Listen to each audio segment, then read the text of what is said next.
It's the next level.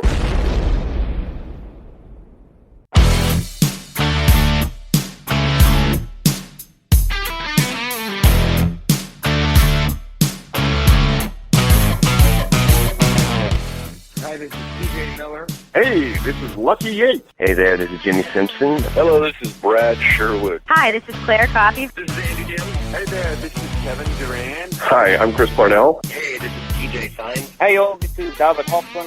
You are listening to Next Level. Have fun.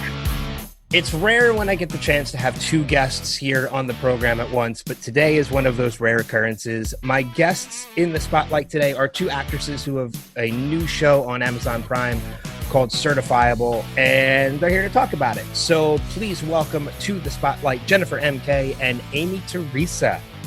How you guys doing? Hi, good. How are you doing? I'm hot and muggy, but I'm getting through. It's been a busy week. Yeah, that's great.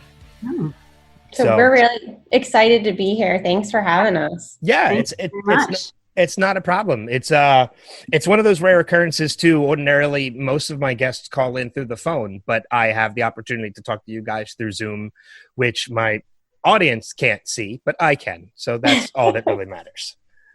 It's more of like a personal touch to the conversation. So you're like, see who you're talking to instead of just the phone. So I like it. I dig it. I dig Zoom. Yeah. Video call. It's a little odd for me because I'm not looking at my screen. I'm looking at my camera. So which is slightly above my screen. So if I look at my screen, it doesn't look like I'm looking at you guys, which as you guys know, as actresses, you look at the camera. Oh no, you don't look at the camera. You don't look at the camera. No. All right. So I'm doing things wrong the entire time. Don't look at the camera. You never don't look at the camera. Unless you're breaking the fourth wall. Exactly. Yep. So tell me about Certifiable. It's a brand new show that just came out not too long ago. 9 episodes. I've already watched the 9 episodes and I really enjoyed it. But tell me and tell my audience what the show is and what the show's about. So the show is, like you said, 9 episodes. It's short format, so you can binge the whole thing in under 2 hours. It is about 2 actresses who wish they were as famous as they think they are, and there's a definite plot twist revealed in the first episode. And so it kind of, I don't want to give any spoilers away, but it opens it up for a whole new experience for the show and kind of has 2 worlds in a way running at the same time, which makes it for something pretty unique and interesting. It's quirky, it's funny. There's a lot of different types of jokes for, I think, all ages, because we have all ages watching this show now. I'm trying to think of like if there's a specific age range or anything, but it's not. It's been really well received, which is really exciting for us. Yeah. It's as somebody who watched it, you're right. Being able to binge something in 2 hours is kind of unheard of nowadays. To get through an entire series of anything, which I don't want to say entire series. I want to say entire season, because you left it completely open, obviously, for a second season, and to be able to get through it was very easy. And what made you go with the short form rather than the 22 or 44 minute format that a lot of series do now?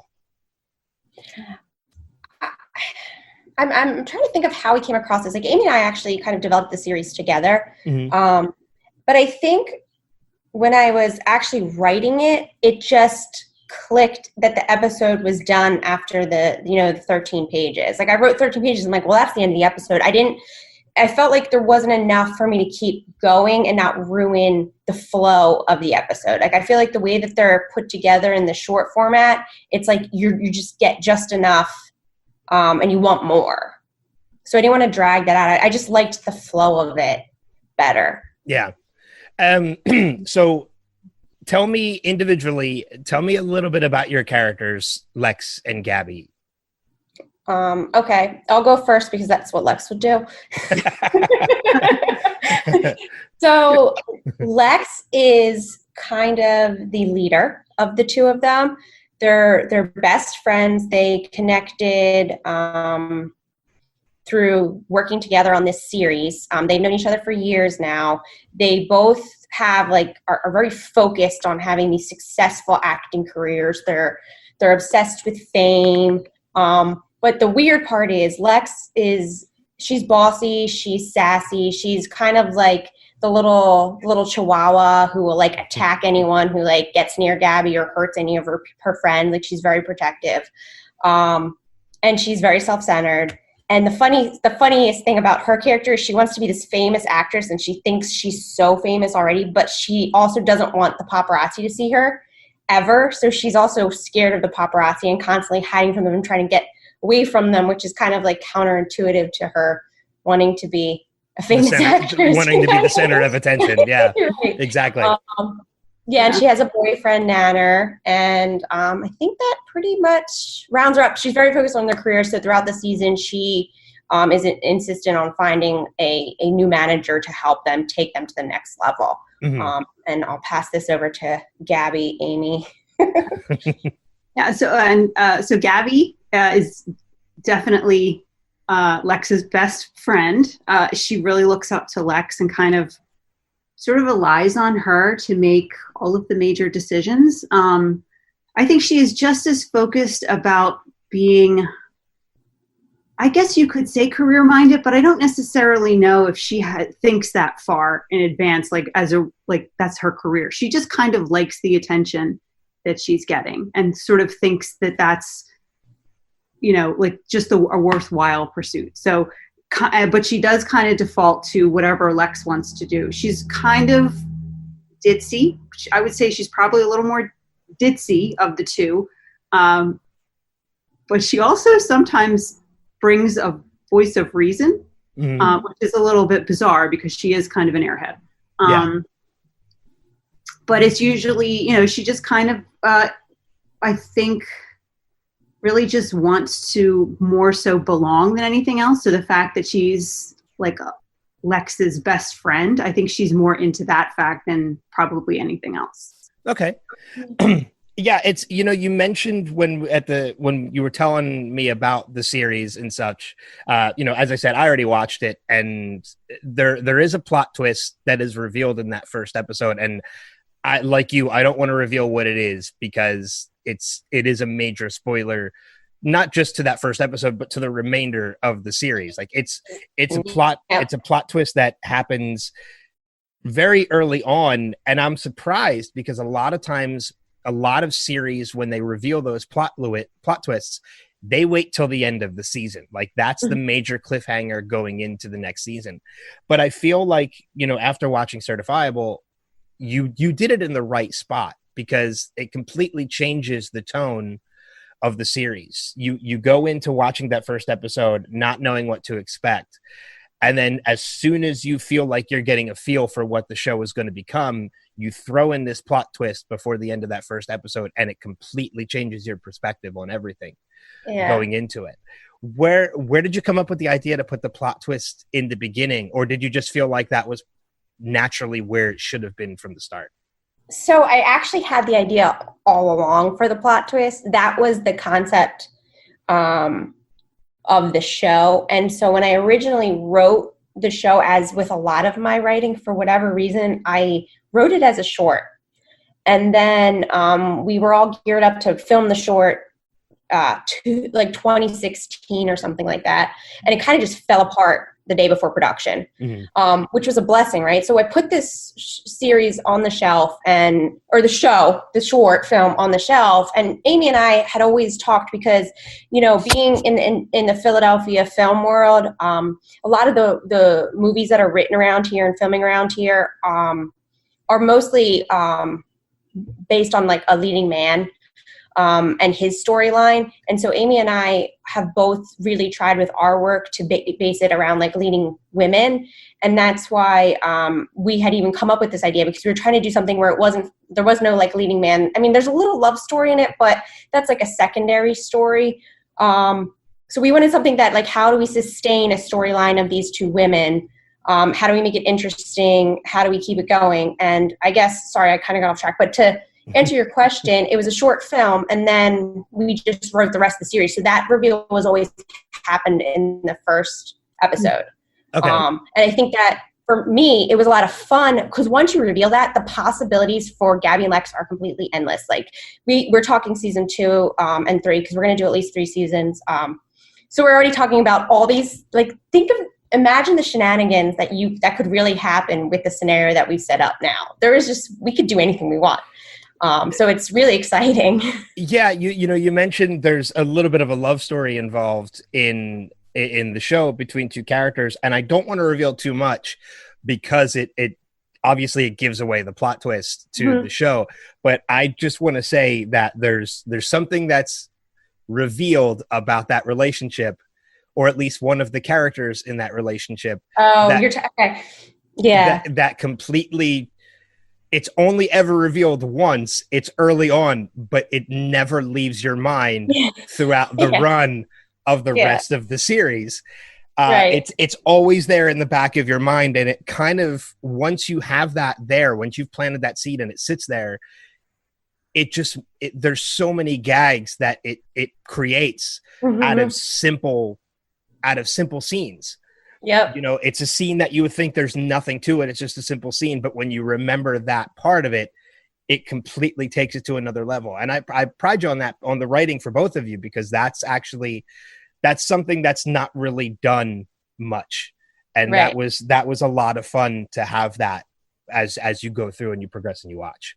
Yeah, Aimee and I had a lot of fun with this show. And, we worked really hard, and it's really good to see it come together so well. And so we're just really proud of how it turned out, and that it's funny, and we love how everyone laughs at like a different part. So some things that we had put in there thinking they would be the funny things that people catch when you watch people watch it, which is what I do. I know it sounds creepy, but like I like to watch people watch the show because I like to see where they laugh, and that when they don't laugh at like my jokes that I put in there on purpose, but they laugh at like all these like everyone laughs at something different, and I think that's really cool for a comedy series to have like a humor that can reach so many different people. And I don't know what the right word is for comedy types. I don't know. Yeah. But I mean, it's funny because the chemistry between Lex and Gabby, obviously, it seems like it tends to reveal a chemistry that was already there in real life. Have you, Aimee, have you guys been friends for a long time before the series developed? Yeah, I mean, yeah, we met when Jen was casting The Stall, and I auditioned for her, and I got a part in that. And basically, since then, we've been pretty tight, I'd say. I mean, she's definitely kind of the first person I go to for, advice or thoughts, opinions. I always things that I write, I send to her. We share a lot of our creative ideas and questions, or so I would say we have. We've known each other for a long time, and worked together for a bit, but this is like kind of the first time we got to work together on something so I think so closely, and so I mean for me it's pretty big. It's probably the biggest undertaking I've had, really. Yeah, because when you look at your acting credits for both of you, in which you both have a number, so this is obviously not your first foray into anything like this. You both actually already have products that are on Amazon Prime. You mentioned The Stall, and there are other projects that you did work on together. And I'm curious about what made you go with Amazon Prime for this series. Was it because you already had a previous relationship on other projects, or was it just that when it comes to processes, Amazon is the easiest one? Like, what made you go this route with Amazon for Certifiable? So I will say that with The Stall, I went with a distributor because of the fact that it was a feature film, and just the genre. I thought that they could reach more of, more people that way. So they put us on Prime, and then a few years back, Amazon Prime opened it up to independent filmmakers directly. So you can kind of apply to be on their service without going through distributor. So I think the biggest thing with Certifiable was I wanted to kind of try to self-distribute this. So Prime is our first step. I do intend to do other platforms, but I'm still working through them. Prime was just the one that I knew we could get on because I knew that the quality was there and we had all the other deliverables that they needed. So that was our first step. But Aimee and I have been talking about like other platforms we would like to go on and things like that. And YouTube will be one of them, but it would be their next, oh my gosh, I can't think of the service it is, but there's another service on YouTube, but you have to have a certain amount of followers to monetize it on YouTube, a certain amount of followers and a certain amount of minutes viewed. So eventually, like down the line, as our certifiable page grows with all the behind the scenes, we hope we will go on there. And then we're going to try. Are you thinking of YouTube Red? I don't know. Okay. Maybe it's you have to have like certain level of things in order to get on there that we don't have yet. Because I know, like for example, like the Cobra Kai series, the Karate Kid series, that's on you. That's a YouTube Red. So that might be what you're thinking of is the YouTube Red, because that's how you monetize, and you have to have a paid subscription in order to view those episodes.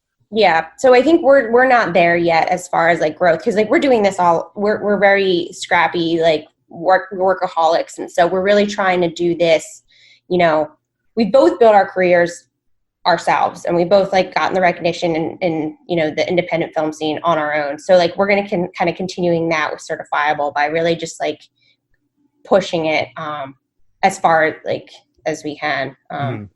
And I think the quality the product's there, which is really cool. So, yeah, it's, you know, it's, I want to approach this lightly, because I want to preface this by saying when I talk about what I'm about to talk about, I do not mean the two of you at all.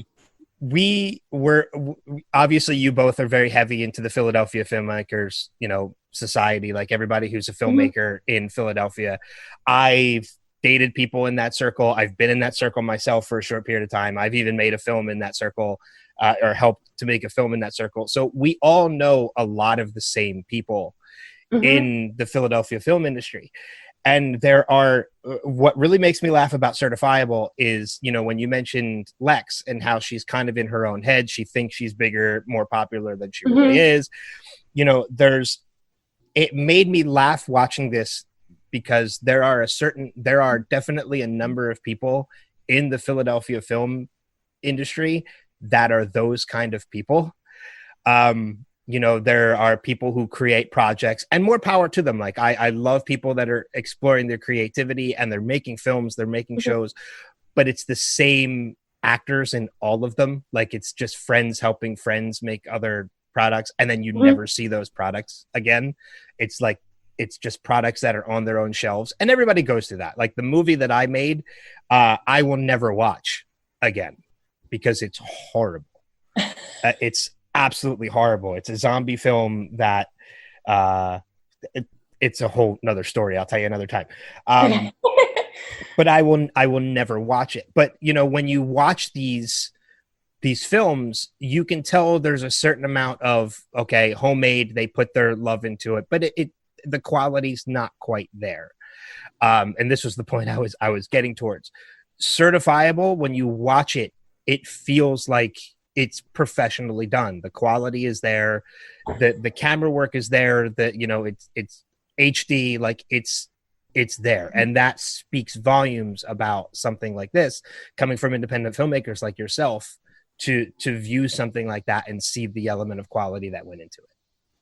Yeah, no, I agree with you on that. And I think what it is the professionalism of the crew, and just, you know, Aimee and I really took the time to pick the right people for this. We held auditions. We really took our time picking people that we knew were quality in what they do and strong at what they do. And we really worked hard to make this professional. Like it took 2 years to get this finalized. So the only thing we were missing really was a big budget, you know, but we worked our butts off to get it to look like it had a big budget. And I think that just shows like how much, you know, we can do with so little, which is good and bad, right? Like I would love to get a budget to make something and not have to work so hard. So hopefully one day that will happen for us. But with this, I think, you know, like you said, the quality, it's there, and the comedy and the people, and it's just, yeah. But so thank you for saying that. Aimee, you said this was probably like the largest thing that you've ever worked on yet to this point, as far as this scope. You know, both you and Jen wear many hats when it comes to this production. You're not just in it, but you're writers, you're producers, you're doing everything.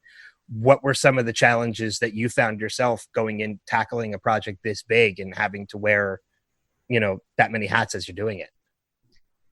Yeah, so I've done, you know, mostly done some feature films, but I've not had like a larger role in the either from an acting standpoint or from like a producer, director, just behind the scenes type of situation. Like I've directed short films and have written and been involved, have in a more like in a heavier role for those, but this was just very all encompassing. So we had lots of shoot days, usually both weekend days with prep we'd have to do before, like the night before on a Friday. We would like talk about everything, plan everything out. And then the days were just very intense. So not only were we, okay, am I acting? Okay, what scene am I doing? Okay, I got to figure out what I'm doing, what I'm wearing. Did everyone eat?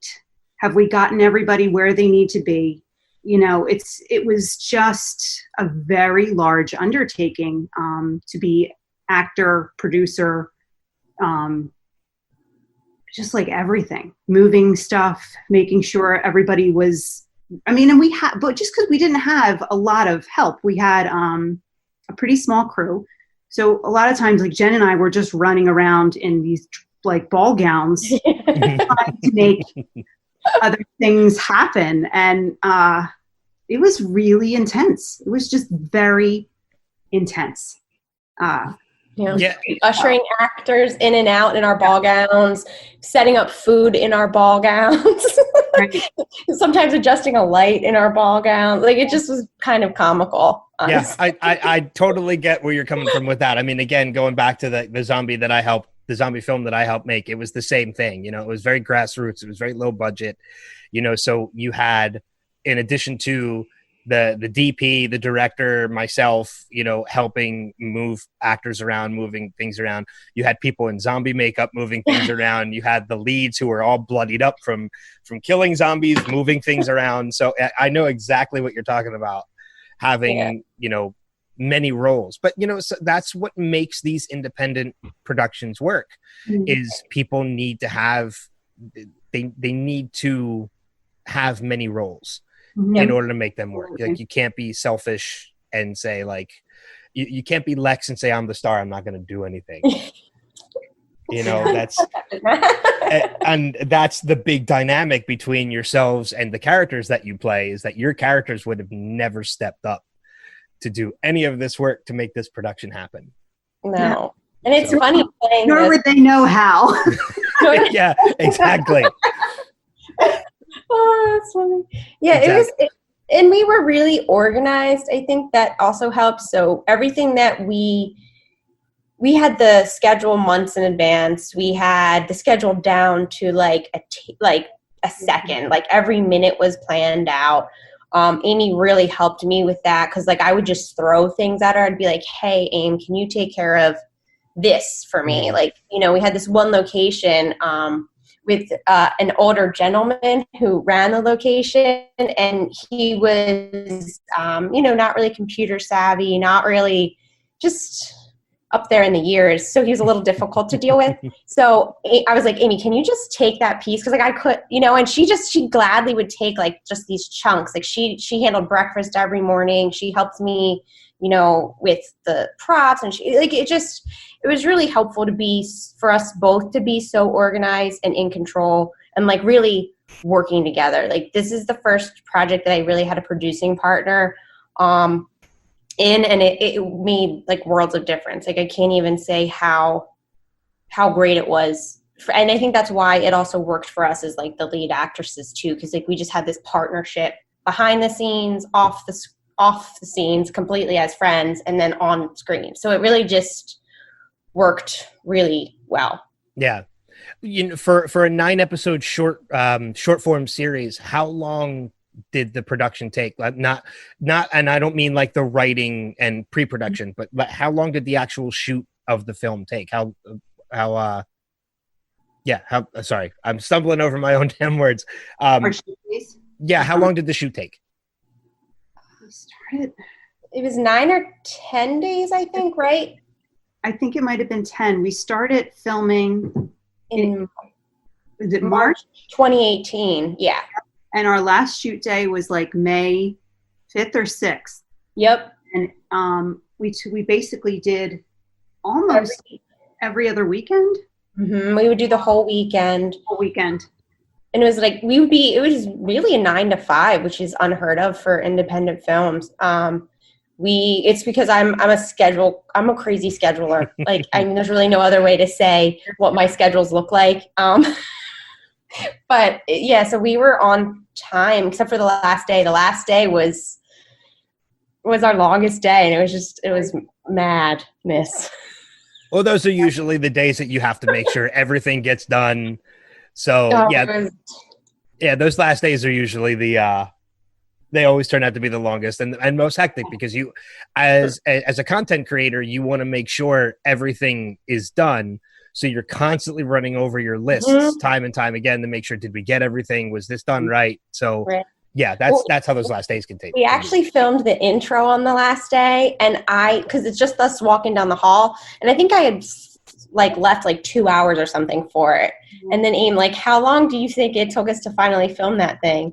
It took forever to film that. I felt like we were at least 6 hours. It ate up so much time that we just completely we just didn't think it was going to take that long. Yeah, it didn't. And then we filmed walked down that hallway. I like hundreds of times. Hundreds. It just wasn't clicking. The timing wasn't right with the focusing and the movement. It just took a long time. Is the final product of that intro shot one steady shot, or are there cuts? It's one steady shot. So I can understand why it took 6 hours then, because you want to make sure every element of that. I mean, it's only a 15-second, 20-second introduction. Yeah. But it's because it's one steady shot. Mm-hmm. You want to make sure every piece of that puzzle is in place by the time you hit the end of it. Yeah, and we actually continued because someone was saying that steady shot wasn't working. I don't remember. But we were like, okay, well, now we got to come up with some other way. And so then we're doing shots with different angles, and we're focusing on this person, then we're focusing on this person, then we're going back to us. But here's the fun fact. We ended up using the take 6 out of 26. You know what I mean? We ended up going with one of the original takes anyways. But it was the only day, I can say it was the only day that was stressful. And it was because, we had some actors from out of town that weekend. So Stacy, the manager, we filmed all of her stuff. So we filmed the pilot that weekend, and we filmed the stuff at the table with the champagne and stuff that weekend. Mm-hmm. So that's why. So we were behind by 4 hours, and now we had to finish this because she's going back out of town. And so it was madness. But luckily, it worked out. And so that was the pilot episode in that madness. And that crazy. So the series is out there now. It's been out there for a couple of weeks, and the reviews have actually been really good and really positive. Yeah. What's that feel like to know that your product is out there now and you're getting the feedback you hoped for? Well, Aimee, you can go first. Okay. This is her first this is her first big one, so you should answer it. Yeah, she froze. Did I freeze? Because you froze too. Okay. Okay, you're back. It's one of those things that you just weren't really sure when or if it was going to happen, if we were going to actually get it out there. So it was really an amazing feeling to say it's done, it's out, and you can watch it on Amazon Prime. Having that, it's a real satisfaction to just say it's out there, and people seem to really enjoy it, which is really a wonderful feeling that people seem to like it. Yeah. Jen, how about you? What's it been like knowing that the reactions have been as good as they have been? So anytime you release something that you've, poured your blood, sweat, and tears over, and we're literally involved in every single step of it, it's terrifying and overwhelming and just, causes for all sorts of panic and, I don't know what the word is, but meltdown? No, like, something like that, like panic attacks. So it was really cool. Like I sort of, when we started filming it, and even when we had the table read, I'm like, there's something here. This is something. Like, I finally felt like, because I've done a bunch of stuff that have been okay or good enough, but this is something that I felt like, wow, this is something special. So when it was finally done, it's just, we're like, wow, like, this is really good. I hope everyone thinks it's as good as I think it is, but I think, like, I hope I'm not just in my head thinking it's this good and it's really not, so to finally have it go out there and, all of the reviews from people we don't know. And then, like, even just the phone calls and like texts from people we do know saying, wow, this is like watching a real TV show. And I'm like, yeah, that's the point. Yeah. But that was like, friends and family respond to it that way because it's hard for them to kind of grasp what we've been doing all of these years. So when, your sister calls you and goes, wow, it's like I was really watching a TV show. I'm like, yeah, perfect. That's like that's what we were going for. That's exactly what we were going for. Mm-hmm. So it's been really exciting. And I think our biggest struggle at this point is just getting people to watch it. Like, we're just the little guys. So it's like, how do we compete? How do we, how do we get people to watch it? Because I think if people watch it, they're going to love it. And that's kind of been what's been happening so far. So now I've got to figure out how to get more people to watch it. Yeah, to get the word out there and for it. I mean, because you're right. When you get those calls from friends and family, it's one thing, and obviously it means a lot because friends and family want to be supportive. But there's always that thought in the back of your mind, like, okay, this is a little bit of a biased opinion. They want to make me feel good. Mm-hmm. So when you get those reviews from people, when you get those reviews and you read them online from people that you don't know who they are and they're positive, that's what really gives you that sense, like, okay, we did something good here. Yeah. So I guess the last thing before we start to wrap things up is, as you mentioned, is getting the word out for people to watch Certifiable. How can people, we mentioned Amazon, obviously, but how can people find Certifiable? How can they find you guys on social media so that they can follow you and get, like, I know, Jen, you post a lot of behind the scenes stuff on your Instagram. How can people find you guys and find Certifiable so that they can watch it? So as you mentioned, we are on Amazon. So if you type in Certifiable into your search, we should be the first one to pop up. We also have a website, certifiableseries.com, and there you can find links to all of our social medias. Certifiable Series has Instagram, Facebook, YouTube channel. So again, like, you can go to YouTube and follow us there. On our YouTube channel, we're going to be putting a lot of really cool stuff. So Aimee and I actually filmed a spinoff already, an interview series where Gabby and Lex are interviewing people, like local celebrities. Mm-hmm. So that's really fun because you imagine those two interviewing some people. It's pretty entertaining. Yeah. So that'll be on YouTube. We have other just like character interviews on YouTube, lots of little like behind the scenes stuff. So that's a good place for people who don't have a Prime account and can't watch for free and don't want to, pay to watch, can go for now. And eventually we'll be on other things, but the best place is probably the website because the website has everything. And the website's also just really, really fun. Like, there's a lot of fun stuff on it. Okay. Any other projects not just between the two of you, but out, separately or, solo, that you guys want to talk about or promote? So we actually have a movie that Aimee and I were both in. We filmed last winter. It's starring Eric Roberts, actually. And that comes out July 7th. It's called The Arrangement. Mm-hmm. And that was picked up by Gravitas. Okay. So that'll be coming out July 7th. I think it's only initially on demand first, and then eventually it'll go to the streaming platforms. So that's pretty exciting. That was a huge movie for both of us. So we're really excited about that. And then we have other projects that we're writing now, working on pre-production for. Okay.